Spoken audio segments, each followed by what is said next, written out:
Good afternoon, everybody. Oh, that's a bit loud, isn't it? At least everybody can hear me. So thank you for joining us this afternoon.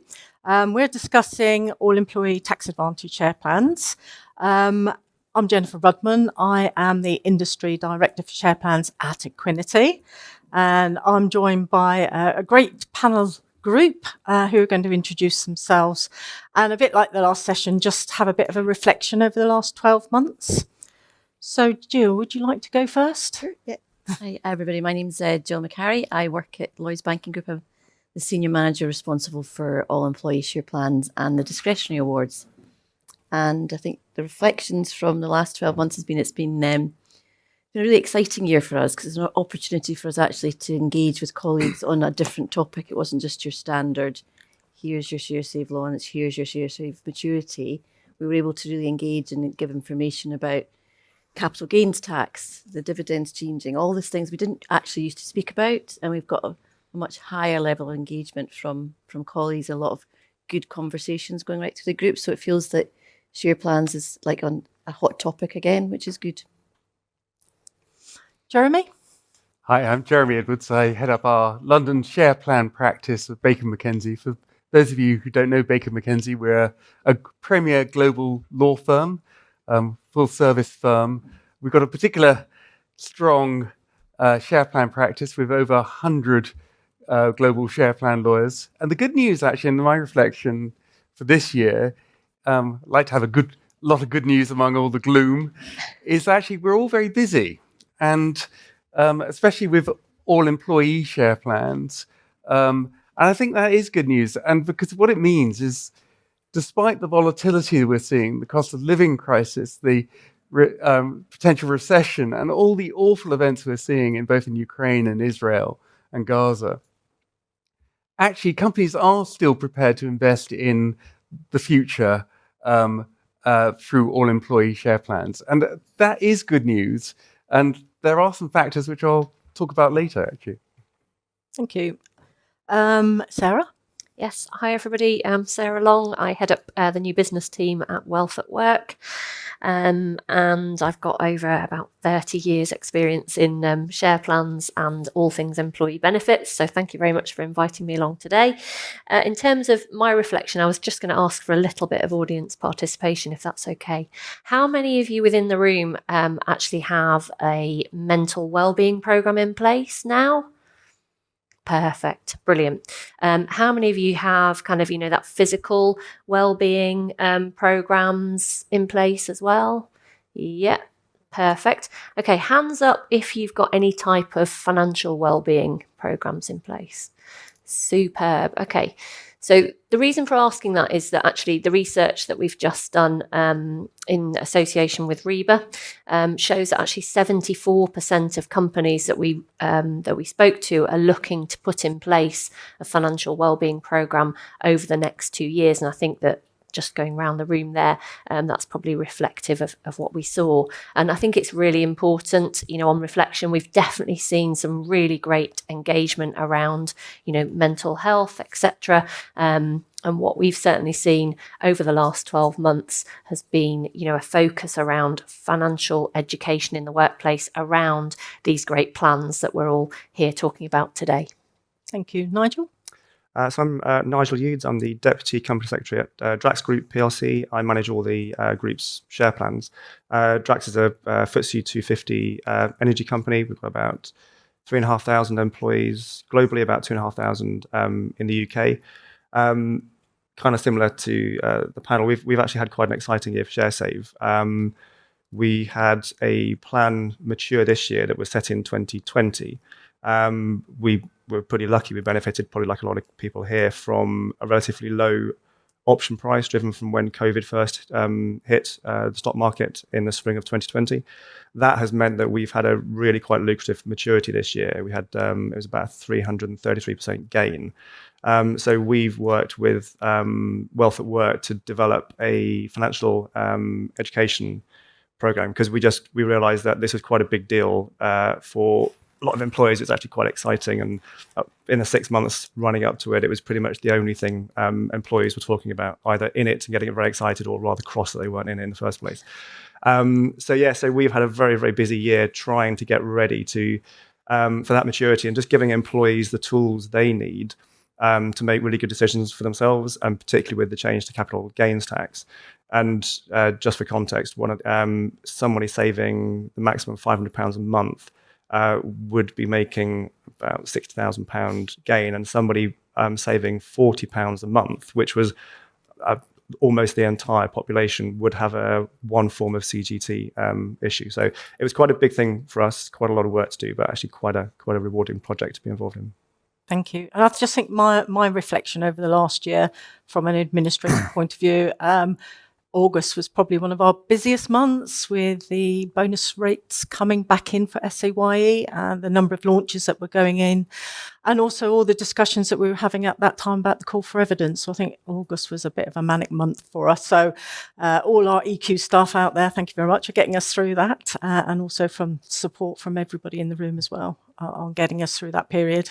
Thank you. So topics that we're going to discuss this afternoon, we're going to start off by looking at some of the impacts on SAY, then SIP, and then just doing a bit of a recap then on the call for evidence. So that's our agenda for this afternoon. So one of the key changes that you've mentioned already is around the capital gains tax amount changing. So the exempt amount has changed from £12,300 down to £6,000 from April, and then from April next year it's reducing further to £3,000. So that's obviously having an impact on employee share plans, for employees having to think about what they want to do with their shares. And that includes SAYE and maturities. And this is where I'd like to hand over to Nigel, because you've been really, really incredibly busy with ShareSave this year. So what's been keeping you busy? Very busy and very lucky. Life's all about timing, and we're just very, very lucky that we managed to set our option price in 2020 at a record low share price for the company, and then we locked off 20% for the option price. So it's a pretty good thing. I'm a huge ShareSave fan. I've been banging on about ShareSave for a very long time. For me, it's an absolute no-brainer. And we, as Sarah mentioned earlier, there's been a lot of talk around well-being, and particularly financial well-being. So I joined Drax about 4 or 5 years ago. One of the first things I wanted to do was just try to increase participation, but particularly in the underrepresented groups. So we looked at the data of who was participating and realised, probably quite typically for people in this room, that over 45 blokes, they are hugely represented in ShareSave, and the under 30s, particularly women, and particularly women under 25, were really underrepresented in ShareSave. So we wanted to kind of take it right back and try and get as many people into ShareSave as possible, because I think it's a fantastic way to just spread that wealth that a company generates throughout the business at basically no risk to employees, or as close to no risk as you can possibly get. So we looked at the data and wanted to focus on those underrepresented groups. So we understood the sort of the who, but we wanted to understand the why. Why weren't people in ShareSave? And also, why were they? So we worked with our workforce engagement forums, and we just got them to ask 2 questions of the business. One is, are you in ShareSave? And if so, what do you like about it? And the other was, are you not in ShareSave? And if so, what's stopping you going to ShareSave? So the usual suspects about going into ShareSave was, it comes out of my pay, so I don't really notice it. It's locked away, so I can't touch it. My favourite, it's an absolute no-brainer. It's been a career ambition of mine to use no-brainer in all our ShareSave comms. The lawyers won't let me. As soon as an employee quoted it, it went absolutely everywhere. So we were using that throughout. But the reasons for not going into it were understanding. That's actually quite an easy win for any company if you can just work on your communications. We stripped everything right back. So we assumed no knowledge. And we used really simple terms. We explained what an option is. We explained what shares were. We explained everything in really simple terms, and used the old adage that if your grandmother or an intelligent 12-year-old can understand it, you're probably pitching it about right. Then there was affordability. And a lot of people saying, well, I can't really afford to go into this. And again, as we've kind of moved through a bit of a cost of living crisis, that's a continual theme. But when we were talking to employees, we found that focusing on the maximum of 500 was a bit off-putting, particularly for lower paid employees, because they'd think, well, this is not quite for me. That's quite a big number. I don't earn very much. I'll do something else with my money. So we completely flipped the narrative on that and talked about from as little as I think our first strapline was from as little as the price of a weekly coffee, you can come in ShareSave. And we didn't really talk about 500 other than just almost as a footnote in there. And we tried to make it much more relatable and reframe it as something for everyone. And the other one was a bit more around flexibility. But again, it's a comment you've probably all heard before is, I'm not going to be here in 3 years' time, so why should I bother? So we, again, just focused on how your money's always safe. You've got nothing to lose coming into this. You can take a 12-month payment holiday if your circumstances change. There's really no reason why you shouldn't be in this. And we also used, having gone out to the workforce engagement forums and asked for feedback from employees, we got loads of quotes back, including No Brainer.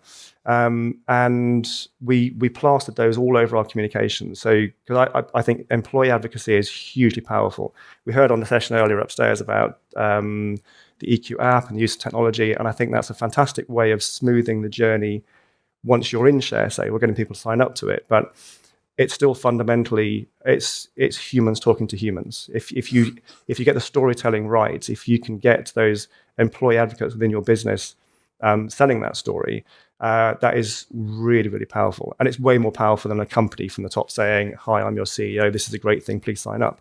If it's John or Janet next to you in the canteen saying, "Well, I'm in ShareSave and I love it," you're going to listen to your mate. So we use all these quotes from employees. We had quotes all over digital screens throughout the business, and we made sure that we had in any office, the quote from that screen was from somebody within the office. And again, just try to make it as relatable as possible. It was pretty successful. We had our highest ever maturity this year, which was driven off the back of our highest take-up in 2020. What that has meant is that this year, when we matured, we had an awful lot of first-timers in ShareSave. And what was particularly pleasing is we actually got a lot of people in our target audience signed up for ShareSave. So a lot of under 30s going to ShareSave for the first time, a lot of women under 25. That was our most pleasing stat, actually, that we massively increased the number of women in under 25 in ShareSave. And at the moment now, because we've continued this targeted work of really trying to work out who your audience is and focusing on those underrepresented groups. We've got 71% participation at the last take-up, and we've got 47% of women under 25 in ShareSave, which we're utterly delighted with. And again, back to that financial resilience and financial well-being, it's just spreading that wealth the company generates right throughout the business. And I think one of the things that you've said before is because you've got a large majority of your employees now in ShareSave and you're coming up to maturities, you can celebrate as a company because it's not just a small number of employees that are benefiting, it is the majority of the workforce. So you can really go out and 100%. And celebrate. ShareSave almost sells itself now because in any meeting room of 10 people, 7 are in ShareSave statistically. So there's always that kind of fear of missing out. So, but we realized that because we had a lot of people maturing for the first time this year, and a lot of younger people, they've never really had to think about a tax return, never really had to think about capital gains tax.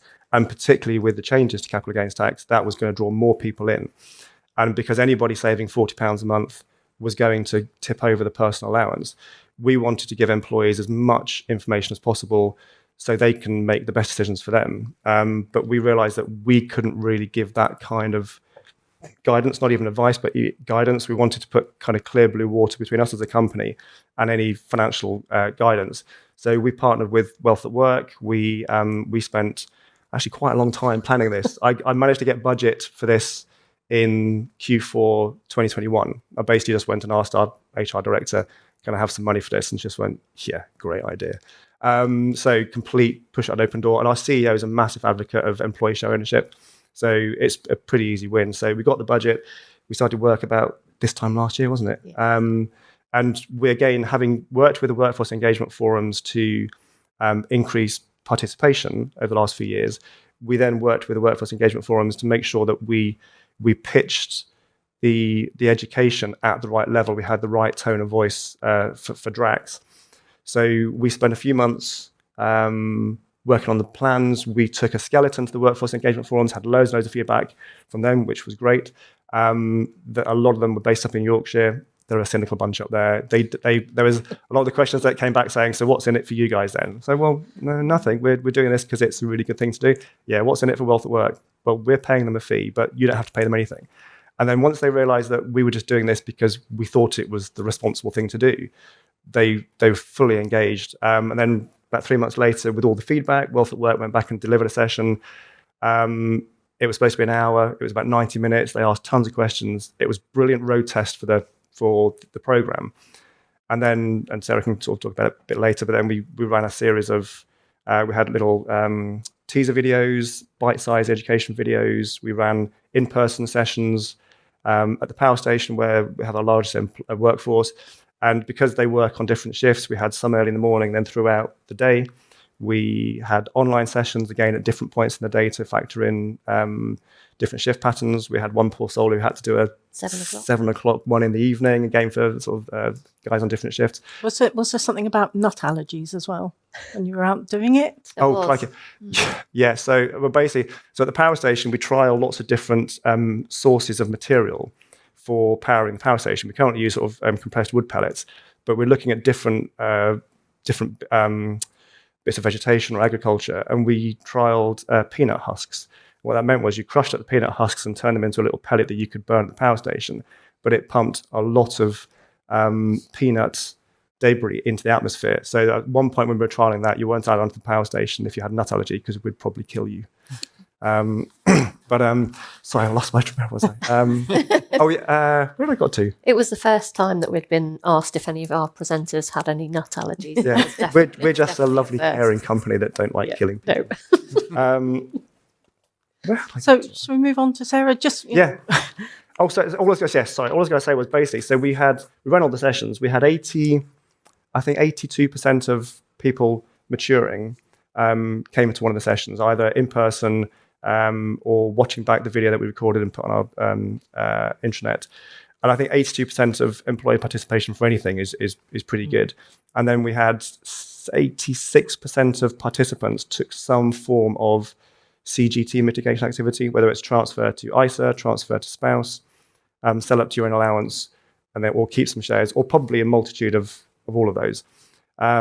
So hugely successful. We had a lot of positive feedback from employees who were, once they understood the issue, they were really grateful that we'd kind of gone above and beyond to actually give them those tools. And the final point is the education went beyond the share save. It wasn't just here's how to help you with your maturity. It was a wider thing. So they talked about diversification, having a balanced portfolio, not holding all of your shares in one stock, even if it's your company. And they were just tools that you could take kind of beyond the maturity. So really landed really well received by employees. I mean, my take on this, it's been a 4-year journey, hasn't it? From the moment that you've decided that you really want to go out and promote the scheme to underrepresented groups, getting them on board, coming up to the maturity. You said timing was a good issue because the option price was set, through the COVID period, exceptionally low option price, but it's all come together. So then we come on to, right, we're in an environment where you've got lots of people in the scheme, you've got some massive gains in there.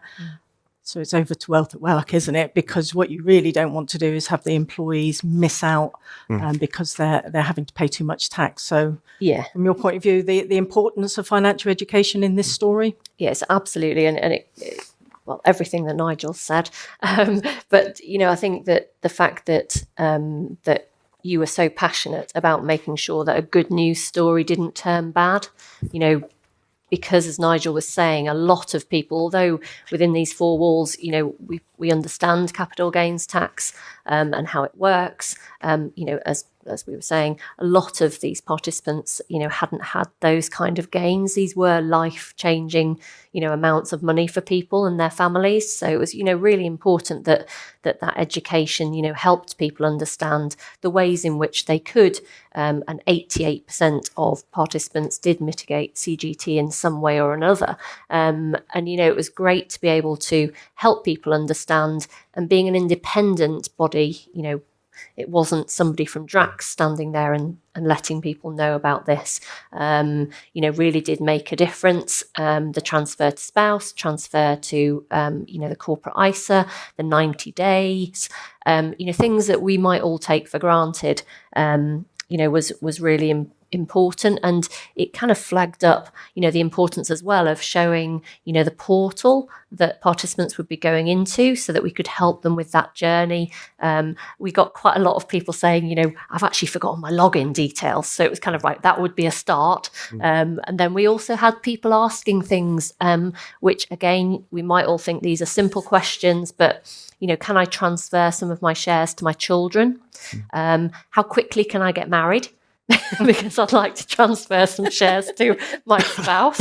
And we did also get somebody, Nigel and I did, we did laugh, asking how quickly they could get divorced. There's one guy was brilliant. He said, I'd like to transfer some shares to my wife, my sister, my aunt, my father, my children, my cousin. I thought just maximise all of his allowances. That was a nice try. Yeah.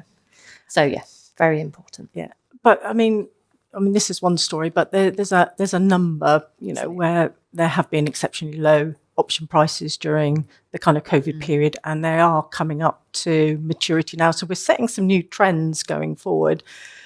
So from an LBG point of view, what experience have you got at the moment with SAYE?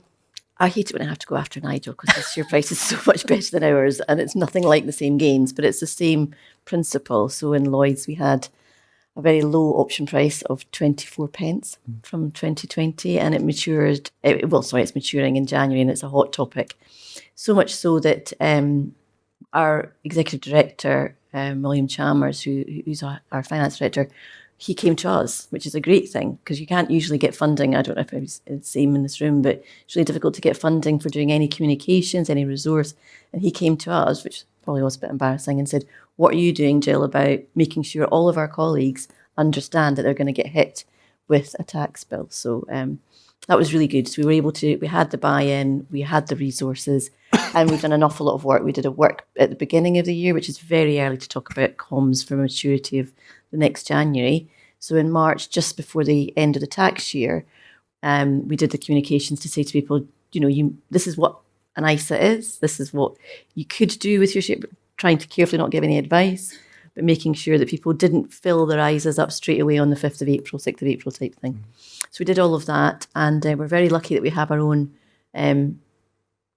company internally, obviously with it being a bank that offers this. So we did a sort of Ant and Dec. We kept on calling ourselves. I would do a bit of a show about this is what Share Plans is, and then Dec would come along, the guy from the stockbroker, and tell them all how to open an ISA. So it worked really well, and we'd never worked that closely together. So it was, again, one of our buzzwords as an LBG is to be very collaborative. So it's been held up as one of the most collaborative projects because it hit so many colleagues, and we had so many different departments in Lloyds working together to really help colleagues. And I think that's a trend as well. And this whole thing about ISAs is so important because traditionally we see maybe 3 or 4% of employees off the back of an SAY maturity going into an ISA as part of that maturity journey.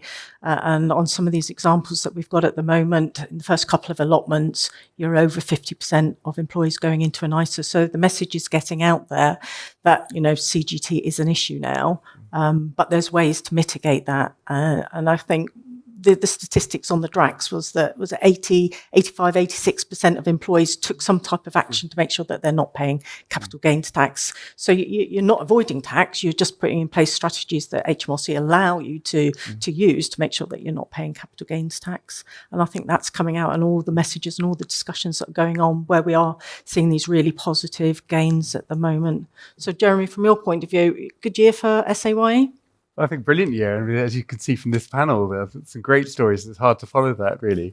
I think what we're seeing with ShareSave is obviously interest is now being applied in the UK at least. But actually, I think most companies are actually more focused on the overall benefit, and we can see that, rather than on interest. And actually, it has been a steadily rising stock market. Well, I say steadily rising, it's been a bit volatile, but if you were to look at the FTSE 100 this time a year ago, we're actually 1,000 points up. But actually, if you look at the curve, it's been a bit like that on the way. And actually, what I think we're seeing a bit is not always the success stories of my fellow panelists here, actually. So a lot of experiences, different experiences. Some companies are obviously doing very well. ShareSave participants are getting a huge gain. We're talking about capital gains tax and how to mitigate it. Great news. Actually, in other cases, they haven't done quite so well. And actually, some maturities are not so positive. But actually, what we're seeing is perhaps companies thinking, well, actually, maybe it's our time to do a new ShareSave launch and actually grant now. So I think people have been quite savvy about when they time their ShareSave launches. And I know a couple of my clients actually didn't do one last year because they didn't think it was quite the right time. But actually, they are dipping in this year. So quite a buoyant picture. I think the other factor, on interest rates, is I think a lot of clients are going like, oh, how does this all work again? You know, like I think it's been around, correct me if I'm wrong, around 10 years since they've applied interest rates on ShareSave contracts. The great news for most people actually is that no one's really changed their ShareSave plan rules from 10 years ago. So you've got all the interest provisions already in there. But actually how you apply them and when you apply them and Yeah, and can I bring Jill into the conversation here, just because you've had this with your scheme rules and had to look at them because you've done something slightly different. Because normally you include the bonus within your option calculation for SAYE, but Lloyds did something slightly different. Yeah, we did, and that took a long time to come up with that decision. Jennifer was great. The team at Equinity, as always, as like our trusted advisors, not just administrators, we had lots of conversations about what do you think we should do, and whether or not what's the market saying. And we were very early going into our launch communication, so hadn't really been anybody else kind of saying what they were doing. And we've got such a huge scheme in terms of millions and millions of options, and sort of like that. Actually, we knew that we were guessing we were going to be oversubscribed anyway. So we took the decision for this year, and we can change it next year if we have to, that we are offering cash only. And we had a few questions back from people saying, well, why is that? Why? Because it isn't as beneficial for the colleagues, but we are really focusing on our lower paid colleagues, as similar to the discussion earlier on previously. And actually, if we're going to have to scale back anyway, the first thing that goes is the bonus options. So if we know that's going to happen, we thought we'd be better off not putting that also into the mix of something that's going to make the scale back worse. So we took that decision and we've tried to explain it in such a way in our FAQs, etc. It's gone down okay, but there will be somebody that's going to come up again at the... But it's back to the scheme rule point. Your scheme rules allowed you to make the choice whether or not the bonus should be included when you're doing the option calc. Not all scheme rules give you the choice on that. So you had a bit more flexibility than some other companies, but the norm is to include the bonus, but scheme rules might give a bit of flexibility on that particular point. And we will look at it again next year. This was just that 3-year cycle. We had this huge maturity that's coming in January, and we knew everybody was going to pile back in. So yeah, and we'll get the information next week, but it is looking that we made the right choice, thankfully. And just finishing off on ShareSave internationally, any two particular countries that that you want to highlight that there's any issues with at the moment? Well, 2 or 3 or 1? Yes. So if I could go on that at the moment, if you've got a launch into Malaysia, they seem to be piling on requirements each year, and that you've got huge security. Well, I wouldn't say the huge security laws filings, but they're annoying ones that every time you make a communication, you have to lodge it. Now, our Malaysian office is very good at this, but it's an arduous process just to make sure you've got all your filing memorandums in time. You only have a week to do them after they're published. But the thing that Malaysia's now done is that they've actually also you need to get written consent from all employees for deductions, and this you have to sort of lodge this with the local pay labour boards, and they've got different districts, and this all comes out of changes to their Employment Act and deductions. And I just don't think the Malaysian authorities have kind of worked out just how arduous a process it is to gather all these consents and lodge them in a filing with different labour boards. So Malaysia is on my naughty list actually at the moment. So if you've got a huge population in Malaysia, or it's particularly important to you, I'm saying, yeah, we can do it. And we've done it quite a few times now.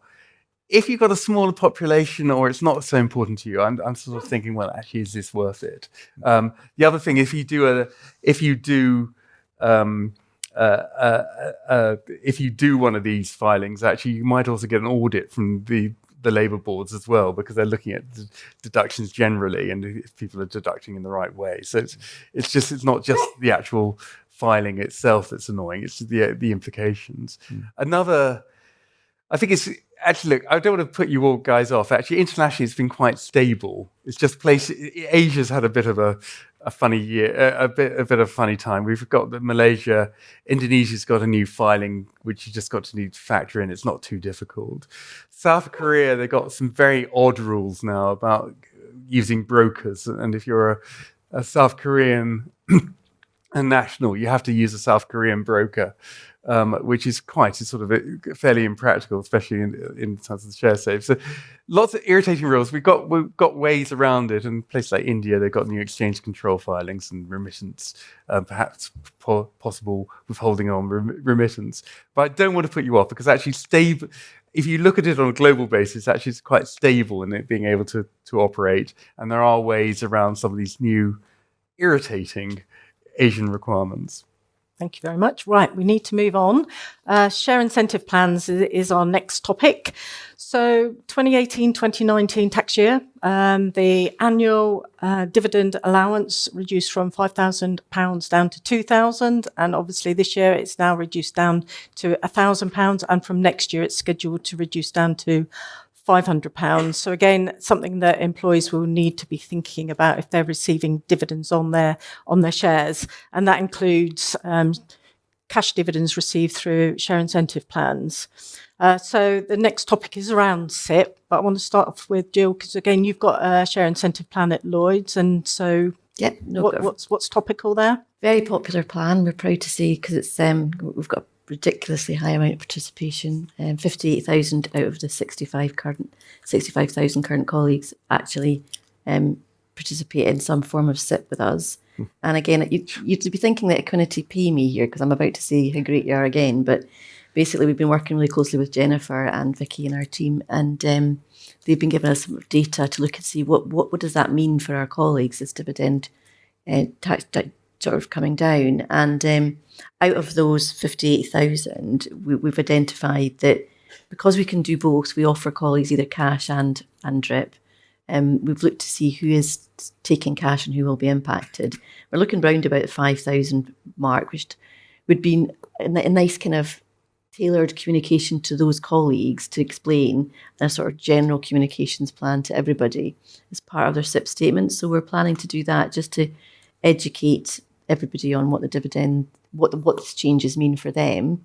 And again, not giving advice, but actually giving them all the facts so they can make their decisions, and the really helpful real-time dividend reporting, that type of thing. If all this information, these guys are just not going to be used to having to look up or deal with. So yeah, that's what's happening with us. That's going to be, we didn't concentrate on this much this year because we just thought we'd land the capital gains tax confusion first.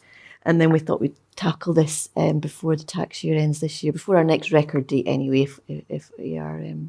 So I think what we're saying here is that if you have a share incentive plan, because of the reduction, there's going to be an awful lot more employees that will potentially be having to pay dividend tax, and they won't know necessarily how to actually pay that dividend tax.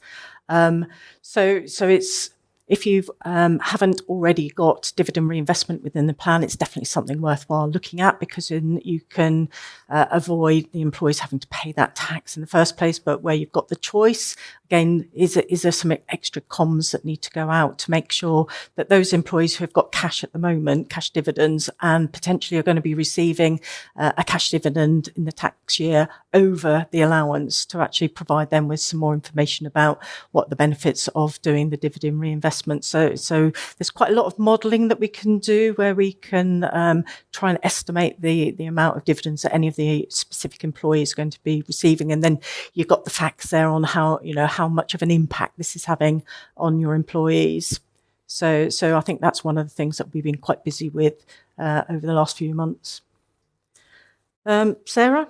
Yeah, I mean, I think totally agree with what Jill's saying there around, that the education. And I think what we see quite often is that companies think that they need to provide financial advice, which is very different to what we're talking about here, which is education and guidance. The majority of people we find actually get what they need from the education and the guidance, the callback with a financial coach or whatever it may be.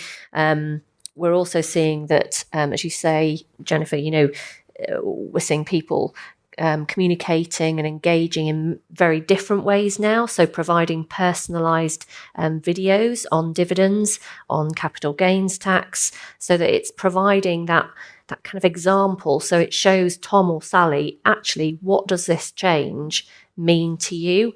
Because sometimes, just reading something and seeing it, on paper or on screen, if we can bring it to life for people, then it actually shows them what it means to them in real terms. One of the things that we've also been seeing, during cost of living crisis, a lot of companies provided free share awards. So education around, what that free share award actually meant and the value of it, and sort of bringing that to life. And always during sessions, we still see the usual kind of suspect questions, which is, what is the difference between share incentive plan and share save? And also in particular during cost of living, it was just seeing that education around the fact that colleagues could change their contributions. I know that sounds a really basic thing, but when people have been struggling, those kind of, just a reminder about some of the benefits of the plans that we put in place has certainly been very beneficial. And Jeremy? Yeah, I think the last 12 months have really sort of shown the value of SIPs, actually. I've always been a bit of an SAYE plan fan, but actually, for those of you who don't always operate SIPs, do look at them, because for the UK population, they're absolutely brilliant, because it's a fantastic tax wrapper. For the employee, they get no income tax, no national insurance, and no capital gains tax while you've got your shares in the trust. And actually, when they come out of the trust, they come out with a base value of market value, which it's great, and you mustn't ever lose sight of that. And actually, SIP proponents are always sort of telling me, well, actually, if you look at the net value that's delivered through SIPs and the advantages, it actually is always coming up favourably against SAYE plans, although your instinct might be always to go for an SAYE plan. If you can do both, even better. There are some sort of disadvantages, though, because I think the SIP rules are quite complex, and the idea of this trust and all the complex rules that go together, and the fact you've got shares out there, and 5 years to get your full tax advantage is actually far too long. We'll come on to that in a moment. But the other point that I think is important, actually, this SIP is good for a UK population. But it's a unique plan for the UK. There's no one else that's got a SIP in place. And if you have to think internationally, if you've got a widespread workforce, especially if you've got a lot of people in the USA, does a SIP, international SIP, really work there? So what I would urge is actually to think about your population. And if you've got a large international population, maybe do a simpler plan. And perhaps, especially if you've got a large US population, do something called a 423 plan. And you can do employee stock purchase plan. And you can either do that as a standalone plan, which just operates on its own, or you can attach it to a share save plan.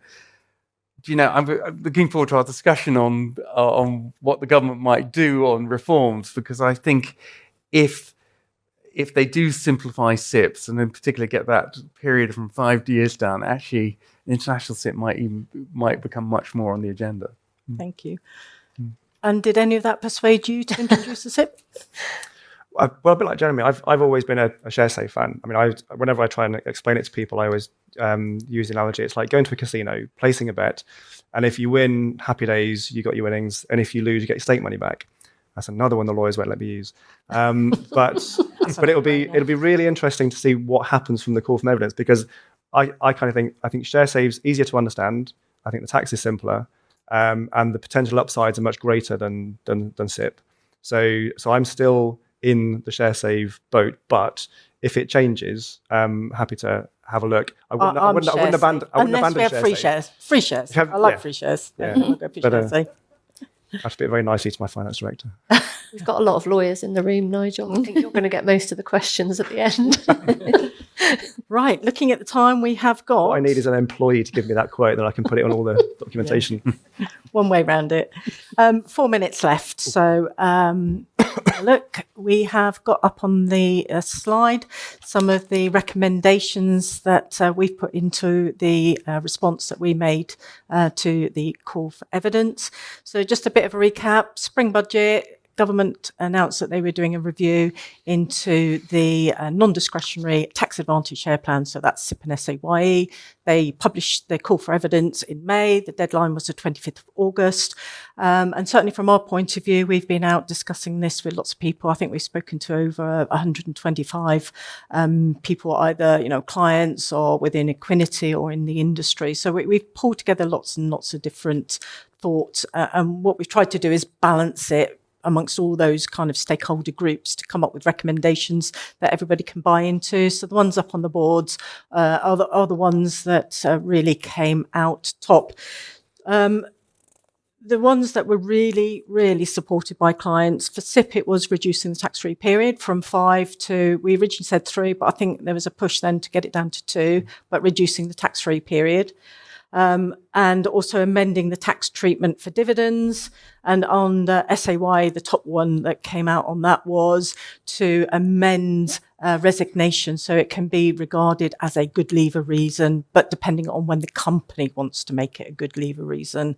And also looking at capital gains tax treatment of exercises and whether or not there can be some changes in the capital gains tax. So those are the ones that really, really came out top.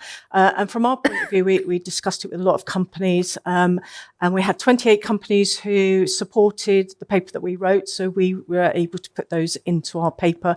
And those companies represented roughly 300,000 SIP participants and about 250,000 SAY account holders. So it does have some kind of impact that we're saying these are the suggestions and they have been supported by yourselves. So that was really promising. So we're now obviously awaiting HMRC's response to that. They normally take about 3 months before they come back with their initial findings. So that's possibly around November time, which kind of coincides then with the autumn statement as well, which I think is on the 22nd of November. So maybe November's going to be a busy month for changes as well, or announcements. So we've put in our paper. Jeremy, from your point of view, you've put in some I thought everyone's papers were great. I thought the industry did a really good job. I thought ProShare did a great job in the summer. I fully back all the suggestions. And I think actually ProShare were very good because actually on the first draft, there were things I didn't want them to put in. So actually my job was very easy when I was actually commenting on the ProShare paper, because actually I thought the suggestions that they got, especially about reducing the SIP period, I do like the SAYE look back period, so you can never get underwater SAYE plans. I think that would be a great thing. It's a feature already of ESPPs. And we've got a massive paper that talks about some of the IFRS 2 advantages of it and as well. accounting and the like. So I think they've done a great job. We also did our own submission. We thought the more submissions that went in, the better. We backed fully what ProShare put in, but also I got a bit cynical and I thought we should try and get the limits up because the Parliament only looks at this once every 10 years. I suspect ShareSave wasn't long ago increased, but SIP was some time ago. So we put an emphasis on trying to get the SIP limits up. So I think we've reached the end of our time. Sarah, do you want to just make one last comment on the call for evidence? Yeah, we also submitted, totally agree with everything that you've got on screen. I think one of the things that we also commented on was around the gig economy and perhaps, that 1 year plan. Yeah. Joe? Yeah, very similar. We relied a lot on and kind of what the ProShare was following that. So yeah, agreed with it all. Any last comment? I think there's some great stuff there. Anything that removes barriers to entry for employees is a good thing. Okay, thank you. Really big thanks to my panel. We have run out of time now. The next session is to have some drinks upstairs again, up on the floor above. We're around if you want to ask us any questions. And thank you very much for joining us.